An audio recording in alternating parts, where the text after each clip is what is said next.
Chapter 8. Recovery, a Process. Adult children of alcoholics can and do recover.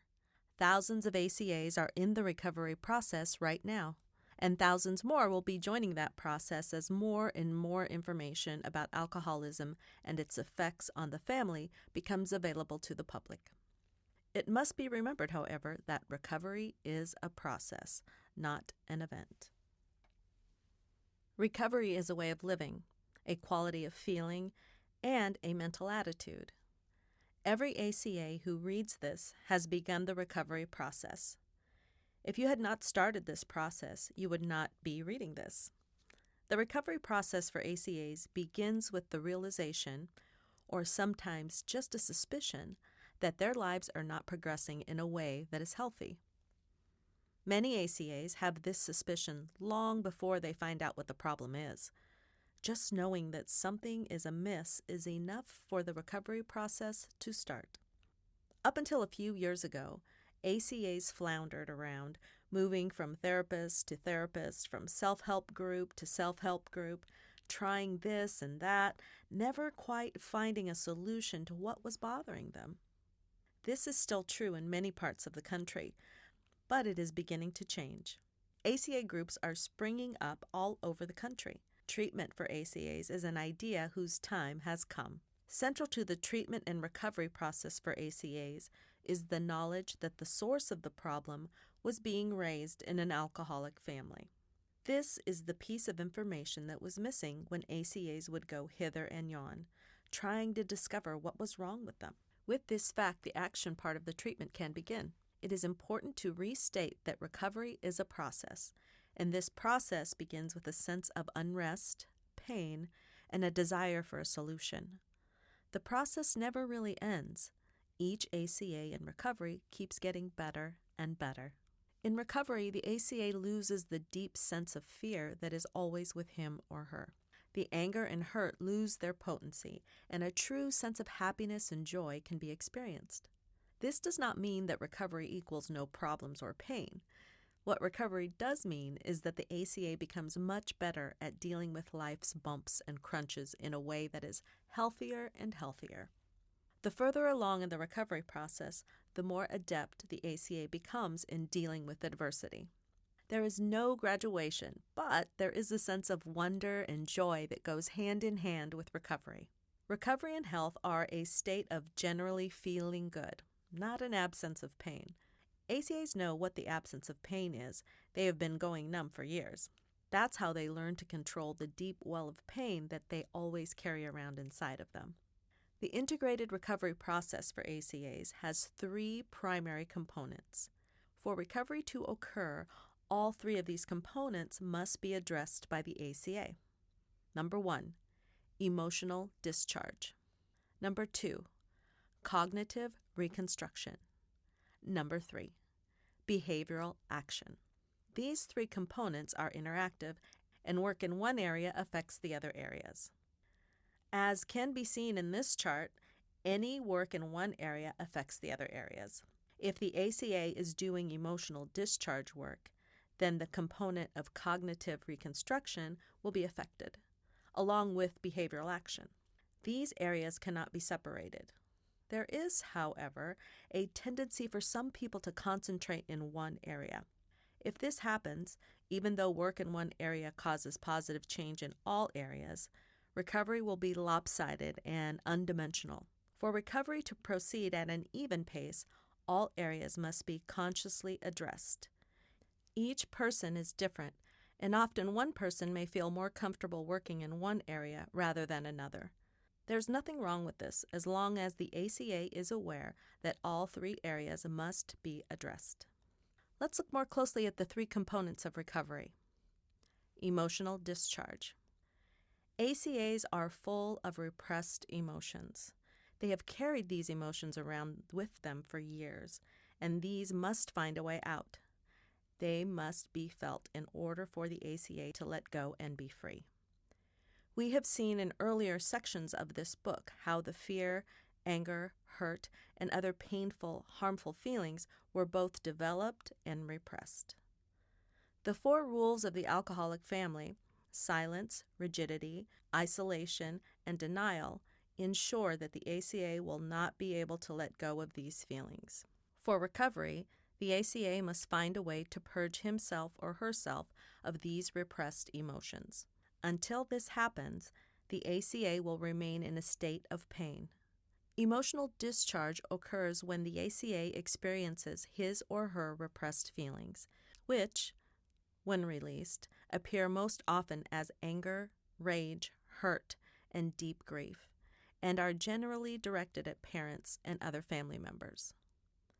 There is often a deep anger at the dis-ease of alcoholism. During therapy, the ACA needs to be encouraged to express the emotions that were repressed. This expression leads to release. Each person works in his or her own way, and some ACAs experience catharsis in a very emotive way, with a lot of displaying of hurt, anger, and fear, while others release their repressed feelings in a more quiet manner. Either way is effective. Carla, an ACA, never expressed anger. In her family, no one was allowed to express it for any reason. Carla learned to stuff her anger and never show it. She was, however, a very angry person. During therapy, Carla was encouraged to express her pent-up feelings by beating a tennis racket against a pillow. Although hesitant in the beginning, Carla soon got the hang of hitting the pillow. She beat that pillow for over 20 minutes. I got tired just watching her, and years of repressed anger came out.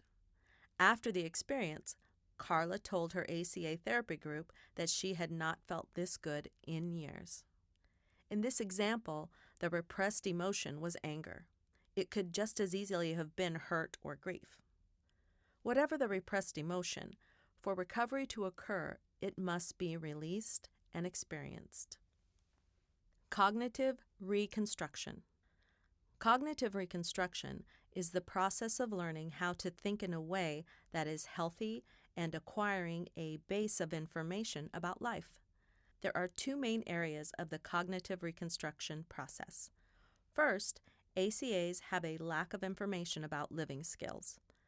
No one was there for the ACA to ask when he or she was growing up. There were no good teachers. ACAs often do not know the practical aspects of living: how to negotiate with others, how to go about resolving conflict with others, how to use interpersonal relationship skills. This is not surprising when the behavior of the alcoholic family is examined. These living skills can be learned, and they need to be. They are a critical part of the recovery process. An ACA named Ralph had great difficulty in asserting himself. He was afraid to draw attention to himself. When he was growing up, he found out that it was easier for him to be silent and not ask for anything, since asking for something in his home could mean getting hurt. Consequently, Ralph never learned that he could ask for what he wanted. This inability to ask extended into all areas of his life. For example, when Ralph went to eat in a restaurant, if he did not like the food or if he got the wrong order, he would not say anything to the waiter or waitress. In an intimate relationship, he could not ask for the emotional support and could not tell his partner what he wanted sexually. The above are just two examples of many. During group therapy, Ralph's major work was to tell the group what his needs were and then learn how to ask for what he wanted. He was quite successful in doing this. All he needed was to learn how to assert himself. The second area of cognitive reconstruction is replacing the old tapes that ACAs have about themselves. ACAs have pre-programmed thoughts about who they are and how they are supposed to behave. These thoughts were implanted in their unconsciousness by the alcoholic family and produced a limiting and negative view of themselves and of life in general. It is important for the ACA to replace the negative programming with a more realistic and positive way of thinking. This is easier said than done. The negative programming of the ACA is very deep. It is important for the ACA to learn to use affirmations and positive thinking techniques. These tools will assist the ACA in reconstruction of his or her thinking. Later in this book, affirmations and their use will be explained more fully. Behavioral action. Behavioral action is the process of the ACA beginning to behave in a way that promotes a healthy lifestyle. In other words, the ACA is beginning to take care of himself or herself. The ACA can begin to eat good, healthy foods, to exercise, and generally to begin to live life in a healthy way. The ACA must begin to modify behavior. Continuing to act in ways that are still sick will continue to keep the ACA sick. The ACA must begin to surround him or herself with people who are themselves somewhere in the recovery process. This kind of support is invaluable. The ACA is often stuck in unhealthy relationships with parents, spouses, children, friends, and with people in the workplace. Movement toward health in these relationships often requires an actual change in behavior on the part of the ACA, not just talk. This is very frightening for most ACAs.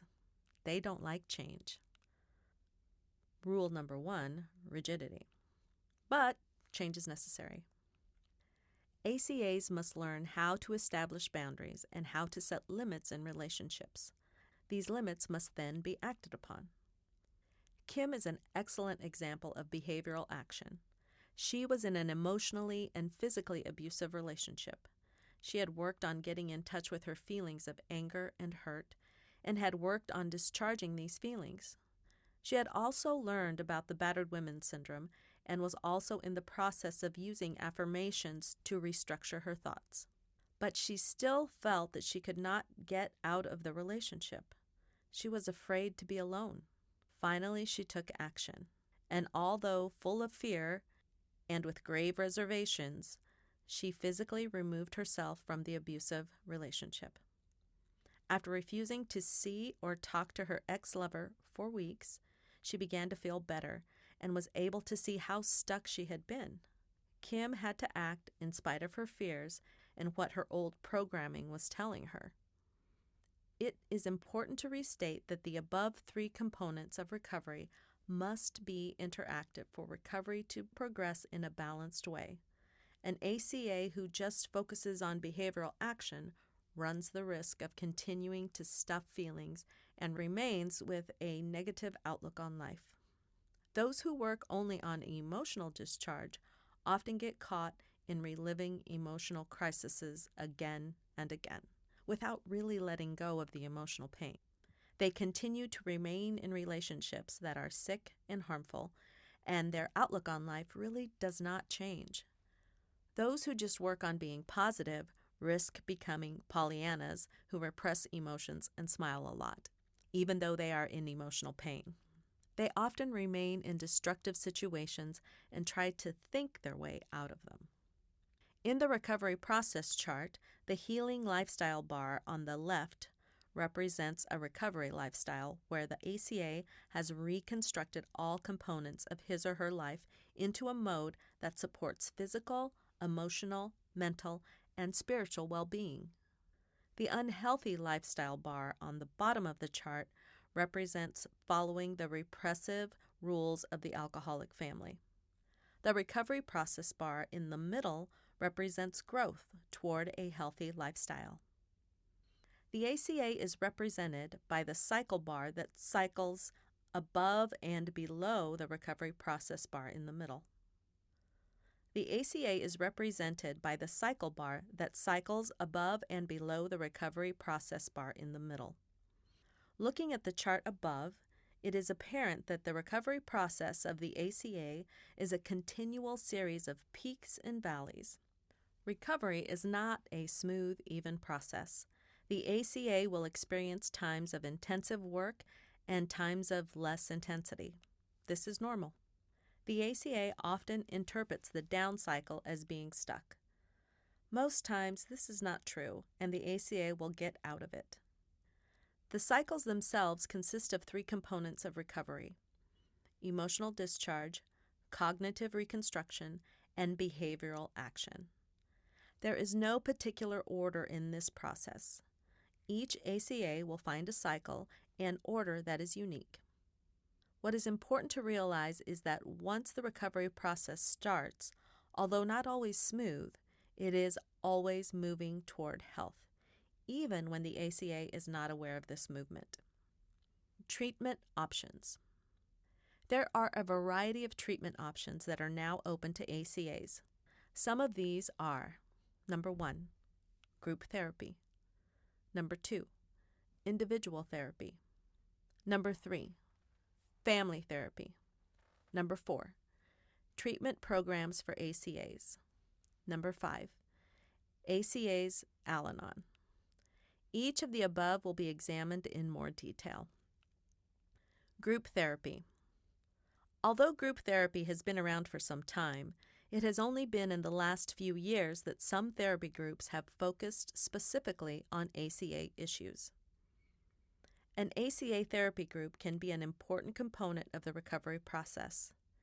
In the group setting, with a skilled facilitator, the ACA can begin to break the 4 rules of the alcoholic family and learn to interact with other people in a way that is healthy. Becoming a part of a healthy group is an important part of the recovery process for ACAs.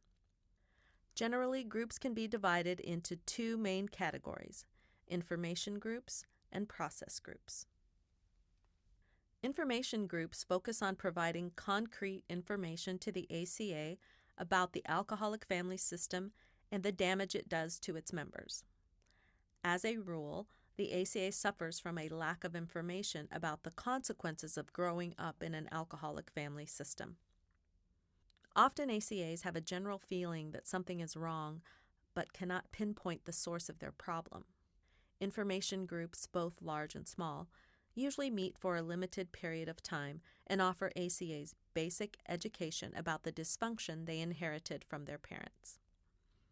The process group has a much different purpose. Its function is to provide a safe place for the ACA to begin to feel his or her repressed feelings and to process what it was like to grow up in an abusive family system. It is in the course of this experiencing and processing that true healing occurs. The nature of the abuse that happens in alcoholic family systems is often quite severe, and members of process groups often undergo dramatic emotional upheavals. Because of this emotional intensity, process groups need to be small and intimate.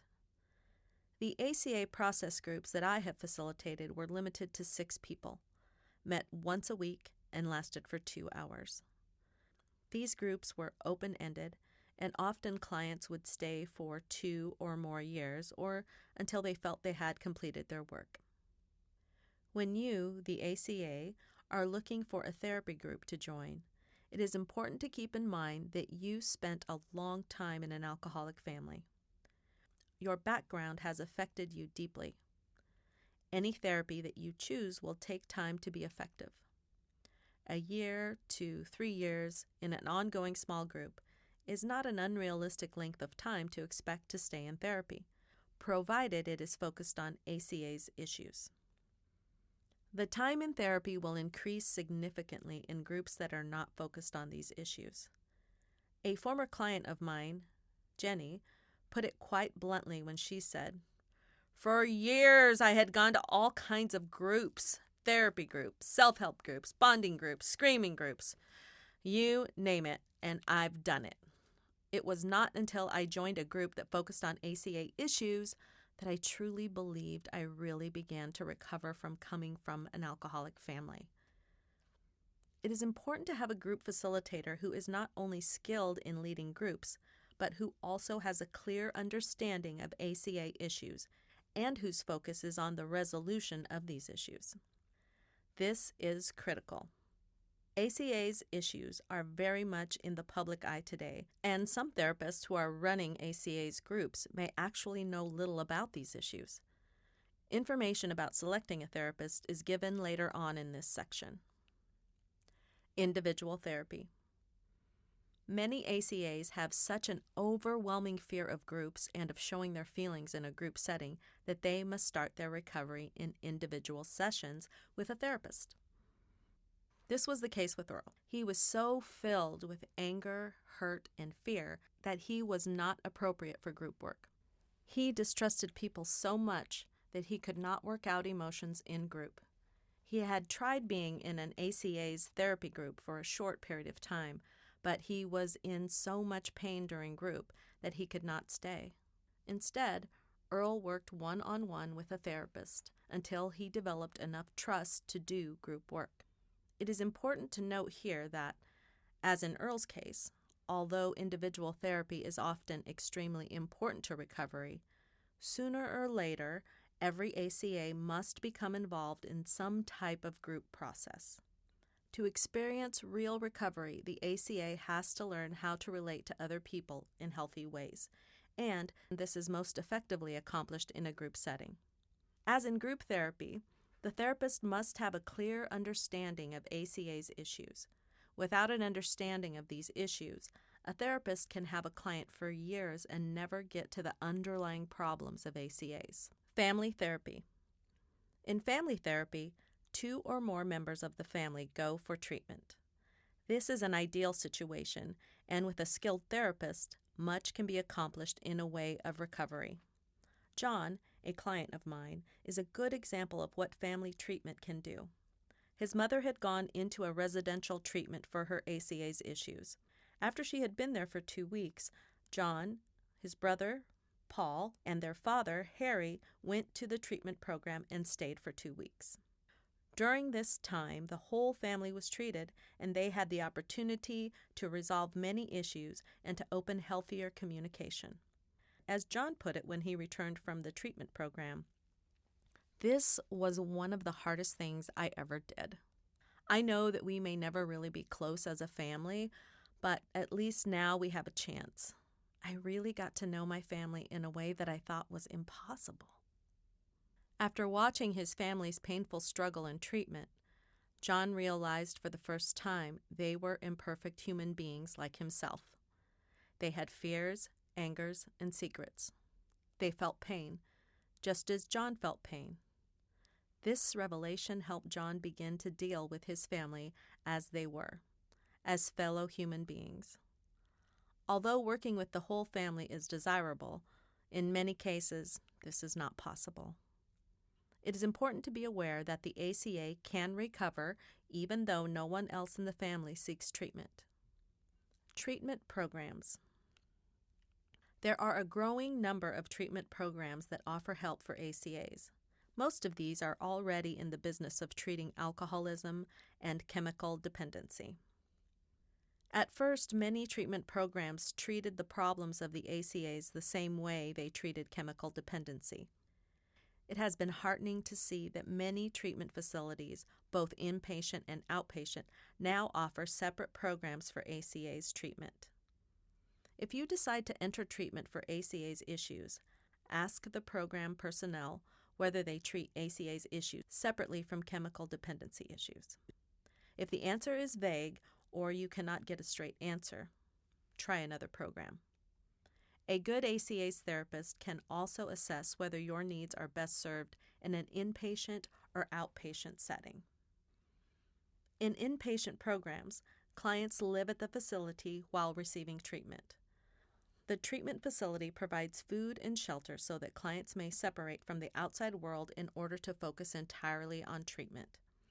In most inpatient treatment programs, the time is structured and divided between information groups, individual therapy, and process groups. The inpatient experience can be quite intensive, and the ACA can make excellent progress in beginning recovery. Inpatient treatment can last from 1 to 6 or more weeks, depending on the program and on the assessment of the individual's needs. It is important that, following inpatient treatment, the ACA continue ongoing aftercare or outpatient treatment. For most ACAs, inpatient treatment is only the start of their recovery process. Without ongoing aftercare, recovery is usually limited.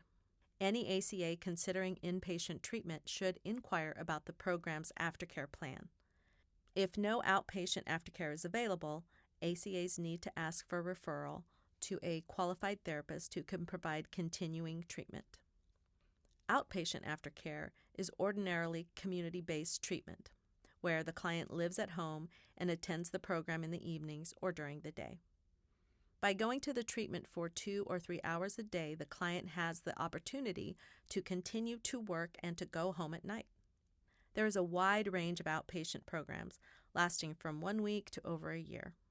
Most of the effective outpatient programs I have seen have the same components as inpatient programs: information groups, individual therapy, and process groups. As with inpatient programs, it is vital that the ACA have the opportunity to continue long-term therapy. One of the favorable aspects of outpatient programs is that they are generally less expensive than inpatient ones. Lastly, every treatment program has advantages and disadvantages.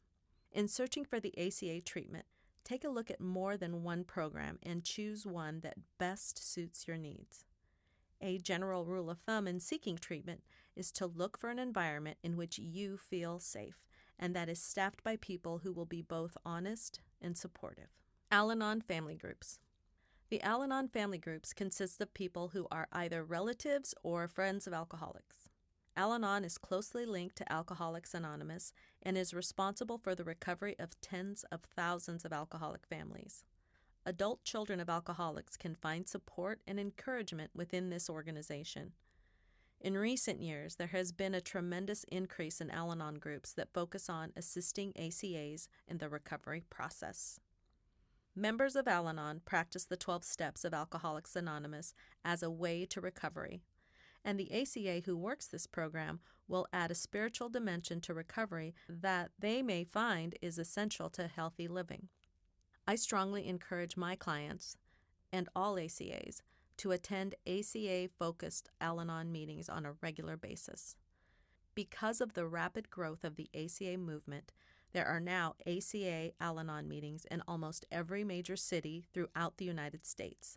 At the back of this book is further information to help you locate the Al-Anon in your area. National Association for Children of Alcoholics. This nonprofit organization was founded with the objective of developing a network of information and caring for young, adolescent, and adult children of alcoholics.